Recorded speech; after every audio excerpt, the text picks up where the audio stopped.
In this video, I'm going to go through the 3 most important tips when buying a home in Salt Lake City, Utah. We're going to jump right in. Thank you so much for watching. We're going to go right to these tips to help you so that when you're buying a home in Salt Lake City, you know you're getting a good quality home. Last thing you want to do is buy a lemon. So we're going to jump into 3 things that I think are super important to help you as you're on your home search. Number 1, research the area.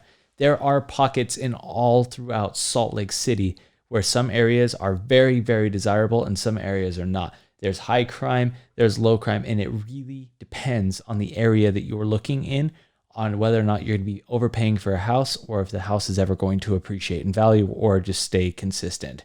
There are homes, regardless of the location, that have maintained the same price for years because of the area it's in. Number 2 is once you get a house and you've solidified that this is what you want and you're under contract, I would highly encourage a home inspection.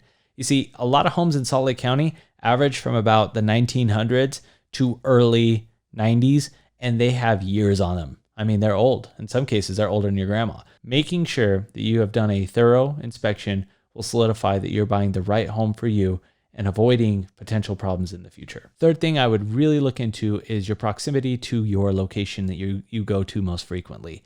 Are you going to a store? Are you going to work? What are the places you go most frequent or visit most often? Because you want to make sure that you're buying a home close to that. Here in Salt Lake, what we're seeing is a lot of traffic and congestion, and of course our infamous road construction that essentially will take you a lot longer to get to some of these destinations depending on the proximity where you live. Something to consider is around 3:30 is when traffic actually starts to accumulate, because for whatever reason people decide to leave work early or whatever, that's just when traffic happens. You find yourself taking more time to get to stores or get children home from school. A lot of people don't think about it, but it's actually one of the number 1 reasons why people move out of Salt Lake. Thank you so much for watching this video on buying a home in Salt Lake City, Utah. If you would like more information, you can simply click on the link below, which will give you access to all the homes for sale and provide you some of the details that we've discussed in this video.